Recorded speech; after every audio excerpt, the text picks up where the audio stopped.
Bonjour, chers amis des étoiles. Nous entamons un nouveau cycle lunaire. La nouvelle lune a eu lieu le 28 juillet dans le signe du Lion. Comme au théâtre, qui est d'actualité, avec le signe du Lion, nous planterons d'abord le décor pour savoir de quels atours, de quelle couleur va se parer cette lunaison. L'astrologie ésotérique dit que sous sa lumière éclatante, le soleil est bleu. Alors, les décors, les lumières de cette nouvelle lune seront bleus, du bleu qui vous plaît, puisque le lion est le signe de l'amour. Nous allons donc parler un peu du signe du lion. Il a pour maître le soleil et Mars. Pour ceux qui l'ont en ascendance, et si aucune autre planète n'interfère, deux types de physique vont prédominer. L'un influencé par Mars, musclé, voire trapu, le lion dit herculéen, et l'autre influencé par le soleil avec un physique plus élancé, type éphèbe grec, avec des traits fins.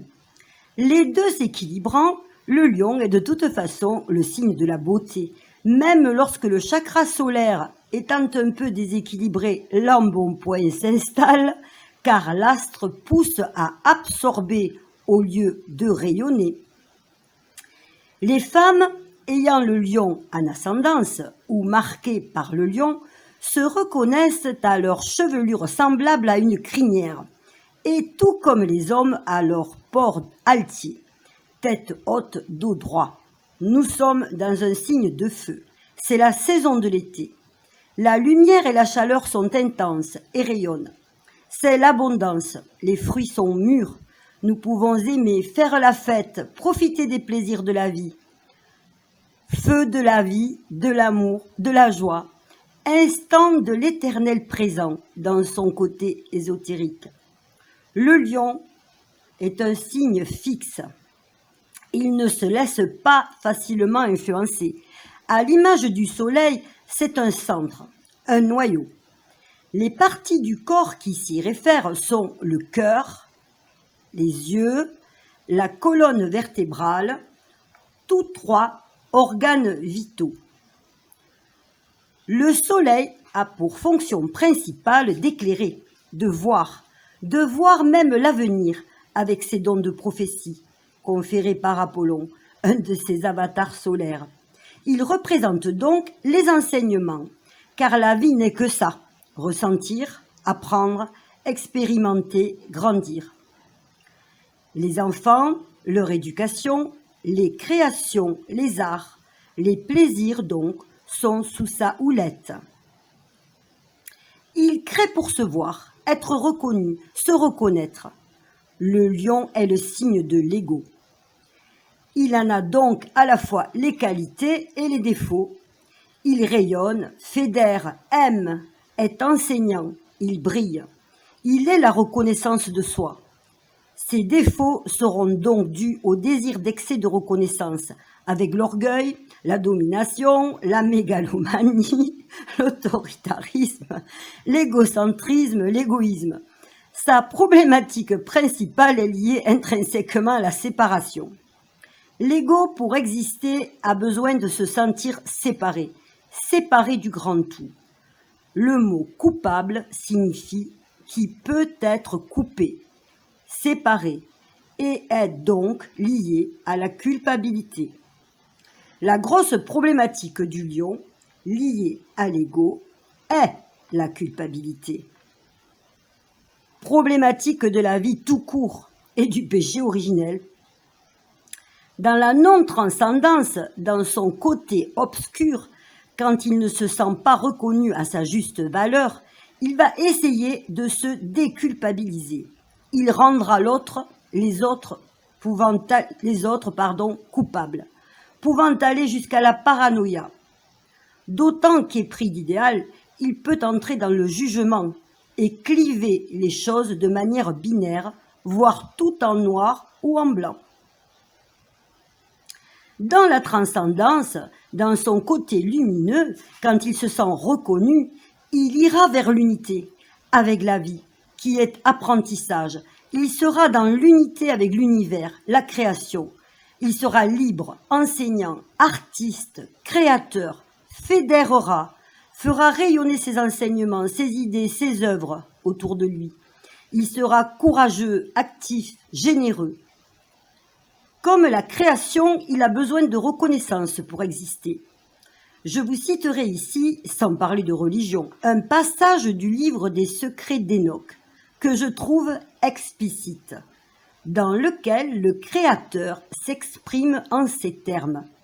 « Tout tient si j'y porte mon regard, mais si je détourne ma face, alors tout se détruit.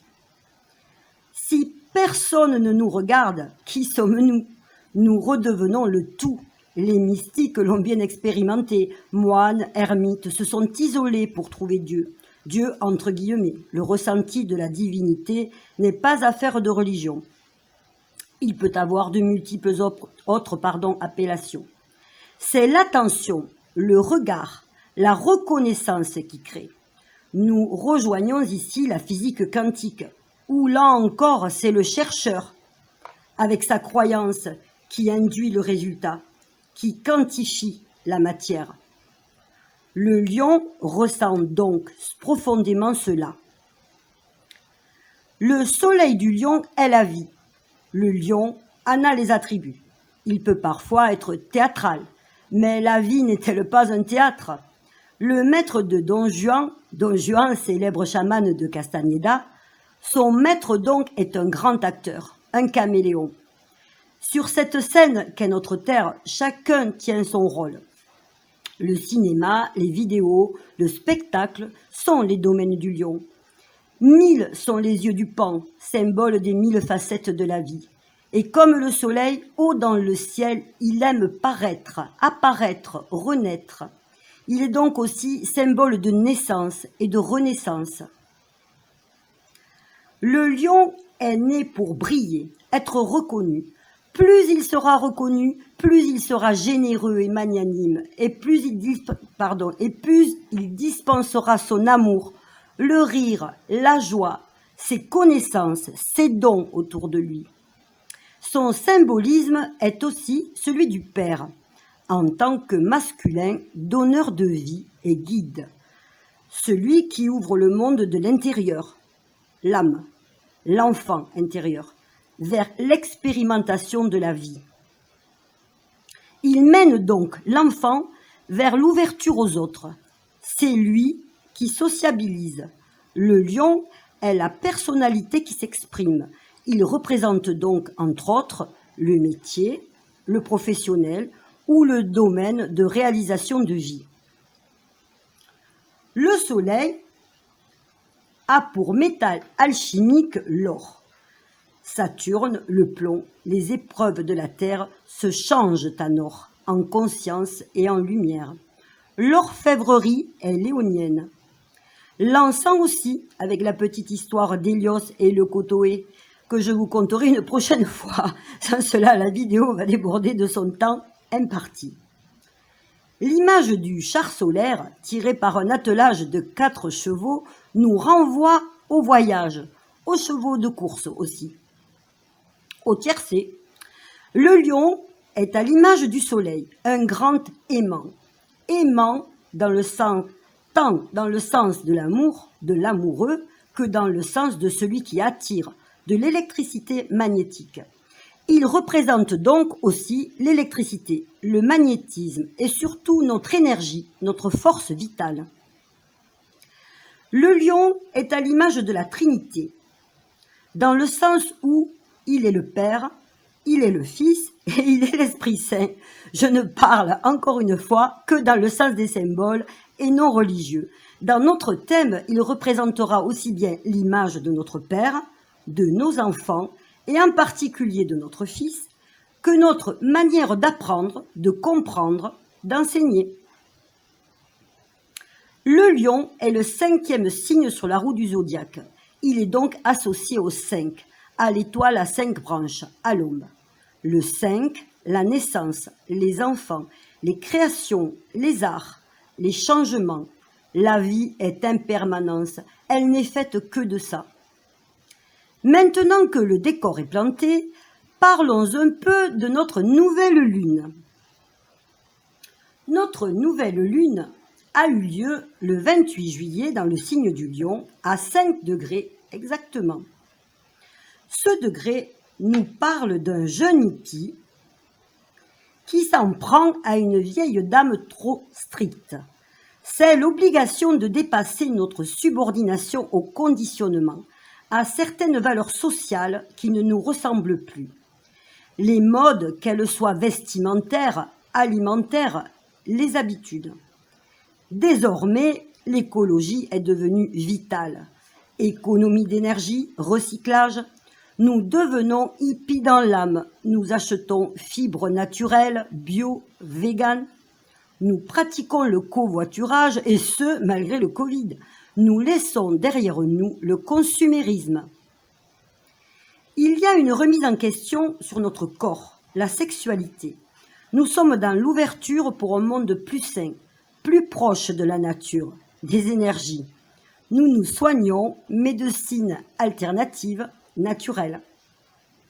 Certains, avec la conjonction Mars-Uranus-Nœud-Nord et l'influence d'Uranus, peuvent réfléchir à des méthodes chirurgicales plus radicales pour transformer leur corps. Autre image de ce 5e degré du Lion, un serpent est lové, entourant un arbre de son corps en cercle, prêt à mordre. Un autre serpent rampe dans l'herbe près de lui. Il y a une autre route, une alternative qui se dessine ici. Le serpent nous raconte aussi les connaissances secrètes, les principes cachés, la sexualité, la médecine, le caducée et son entrelacs de serpent. Le serpent, avec ses mues, peut aussi être allégorie d'une résilience, grâce à des prises de conscience sur le transgénérationnel, les vies antérieures. Il y a en fait un renouveau sur bien des domaines. Travail, finances, relationnel, amour, bien propre, puisque le soleil est l'énergie que nous choisissons pour nous reconnaître. La nouvelle lune étant opposée à Pluton, elle passe par lui et c'est symbolique de mort et de renaissance, de transformation, de créativité, d'argent, de pouvoir, de sexualité et de secret. La nouvelle lune s'effectue sur le descendant américain.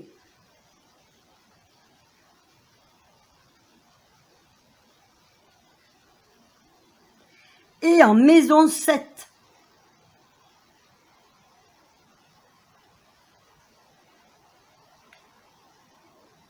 L'autre, le conjoint, son regard sur nous, l'image que nous donnons à l'altérité va nous motiver dans notre élan pour la reconnaissance, pour une nouvelle naissance.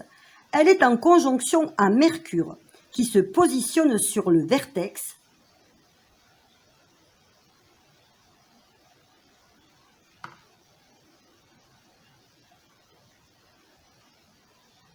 et double ainsi sa signification de rencontre et de communication, le vertex étant une porte. Touchant à la fois à la maison 7, les autres et la maison 8,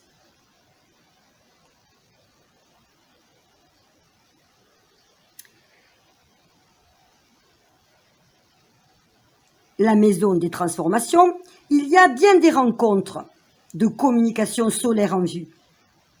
Les rencontres avec des enseignants étant fortement impliqués, et je dirais même des enseignants de haut vol, puisque la maison 8 est conjointe à Régulus, qui est le significateur de l'archange Raphaël. Pour ceux qui ne croient pas aux anges, l'ouverture à la vision de votre soi vous ouvrira sur des découvertes intérieures et une intuition profonde. Un des principaux attributs de Raphaël étant la guérison, les contacts et les prises de conscience peuvent concerner des maladies arrivant du passé et comment se guérir. Rendez-vous avec des médecins, des spécialistes, développement personnel menant à une guérison psychologique, ce qui d'ailleurs est la même chose. Par exemple, avec Vénus noire, problème de manque d'amour de soi, se répercutant en problématique d'engagement et en problème vénusien physique, nous avons des ennuis avec notre thyroïde. Jupiter, le grand bénéfique, en est la matérialisation, car il est sur la part de guérison de cette nouvelle lune. Mercure, les mots-clés de Mercure sont réception, donc entendre, accepter, ou tout simplement avoir des invités. Bateau, se déplacer en bateau ou surfer sur l'océan du web. La musique, la science, les ondes, l'eau encore, ou la physique quantique. Le cinéma et YouTube, l'astrologie, la psychologie. L'éclairage solaire et les prises de conscience peuvent passer par un de ces domaines. Crux, l'étoile des astrologues, est actuellement sur le mont du ciel. Cérès, Vulcain, 3 astres noirs et le nœud nord de Neptune sont conjoints à cette nouvelle lune.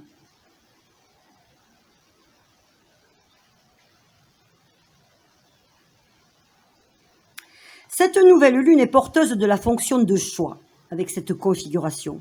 Ce que nous créons pour être reconnu va être dessiné par la sélectivité de Cérès. Cérès, notre manière d'assimiler information et nourriture, qui ont le même symbolisme, qui arrivent du monde extérieur. Avec Vulcain, le façonnage s'effectuera avec l'enclume et le marteau dans la forge souterraine, feu des désirs de vie inconscients.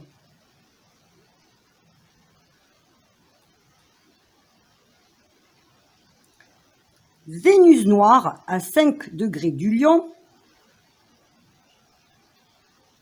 en conjonction exacte à cette nouvelle lune, et son amant, Mars noir, à 12 degrés, représente les forces de tous les désirs, de toutes les passions inassouvies, qu'ils soient beauté, amour, engagement, argent.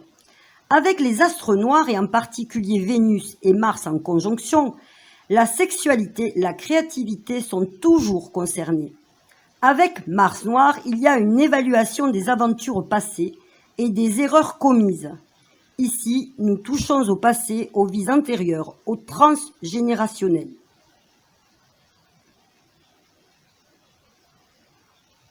Mercure noir les accompagne. Il représente toutes les peurs qui nous ont fait prendre la fuite devant nos désirs d'expansion.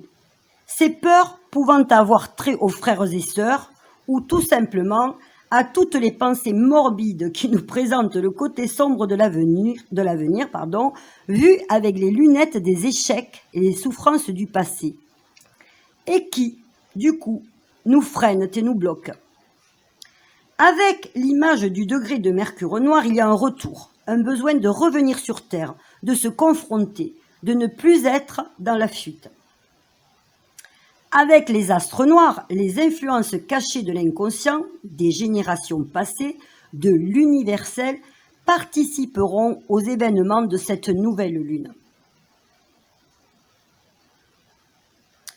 On peut avoir des déclics sur des secrets de famille ou des histoires familiales qui se rejouent, d'où l'équation prise de conscience plus acceptation égale guérison. Le nœud nord de Neptune y est également conjoint. Neptune est sur le degré, un mince croissant de lune au crépuscule indiquant que le moment est venu. C'est une réponse au défi de l'existence. Quand il faut y aller, Plus moyen de tergiverser. Le nœud nord neptunien marque que le projet qui est en train de naître est nouveau pour nous. Non que nous n'y ayons jamais pensé, c'est un désir fort d'aller de l'avant. Ici, la décision est prise. Mais en même temps, surgissent toutes ces peurs de l'inconnu et de la souffrance que l'on pourrait endurer. Le nœud nord demande l'analyse de la situation, de poser des bases sûres pour asseoir notre confiance, chasser les peurs, du moins partiellement, et avoir l'énergie de nous lancer. Et avec le nœud nord de Neptune sur un degré de réception, le lion veut s'ouvrir à l'autre, lâcher son ego, entrer dans l'intuition, l'empathie, la clairvoyance même. Il cherche à se lier, à se réunifier. Saturne et Neptune encadrent la maison 2, maison des besoins et de nos forces. Saturne, en semi-sextile à Neptune et en maison 2, a jeté du flou sur la situation financière. Il y a des prises de conscience sur la situation réelle. Saturne en secteur 2 demande à obtenir de la reconnaissance par le travail, qui doit être rémunérateur, ou demande à agir dans le sens d'une reconnaissance de nos dons ou de notre personnalité. Le carré de Saturne à la conjonction Mars-Uranus, nœud nord, y pousse. Voir la vidéo sur cette conjonction pour ceux qui ne la connaissent pas. Sans cela, on peut se retrouver fauché, dépressif, en manque d'énergie. Saturne en Verseau, reconnaissance et argent donnés par un travail uranien, par Internet, avec un groupe. Le 23e degré du Verseau, où se situe Saturne, nous parle des acquis avec lesquels nous travaillons. Ici, enseignement tiré d'expérience. Un dernier point important à étudier, Vénus en Cancer, conjointe à la Lune noire, Pluton noir et Sirius.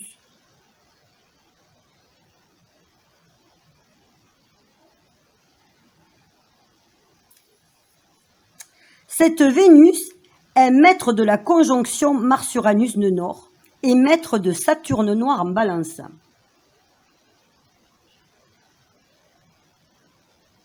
Cet aspect qui se projette sur l'ascendant concerne le transgénérationnel dans son côté féminin Cancer. Nos grands-mères maternelles et paternelles ou notre lignée familiale. Nous allons être dans la prise de conscience qu'une situation que nous ne comprenions pas, du genre « c'est pas possible, on m'a jeté un sort », quand je crois avoir trouvé la solution, la situation empire. Que cette situation est due à des problèmes laissés en suspens par nos ancêtres. Et cette prise de conscience offerte par Sirius, qui est un guide,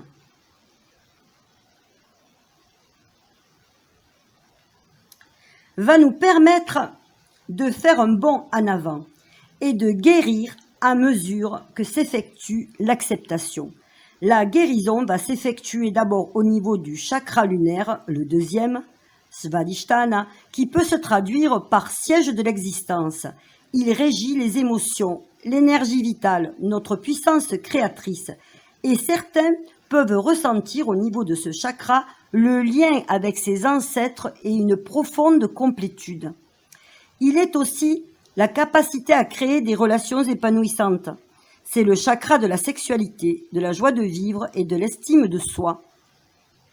Le ressenti de complétude diffuse alors jusqu'au chakra supérieur, le troisième, Manipura. Et c'est là que les Athéniens s'atteignirent, que nous rejoignons le propos de cette vidéo, puisque Manipura est le chakra du plexus solaire, régi comme son nom l'indique par le soleil, maître du signe du lion où s'effectue notre nouvelle lune. Cette nouvelle lune nous accorde donc une grosse avancée sur le plan de notre acceptation et reconnaissance personnelle. Bien sûr, il y aurait tant d'autres points à étudier. Nous sommes ici sur du général. Connaître votre thème natal et conjuguer alors thème personnel et transit serait une voie royale pour une interprétation et des événements plus précis. Je vous remercie chaleureusement pour vos nombreux abonnements, vos likes et vos commentaires. Pour ceux à qui je n'ai pas encore répondu, j'ai bien pris connaissance de vos messages. Mais mon pigeon voyageur a pris un peu de retard. il arrive. Sur ce, chers amis des étoiles, je vous souhaite une lunaison à la couleur de notre soleil ésotérique, aussi bleu que notre ciel d'été sans nuages, et aussi pur et vrai que le manteau de la Vierge, qu'elle se nomme Isis ou Marie, bleu porteur de sérénité et de paix.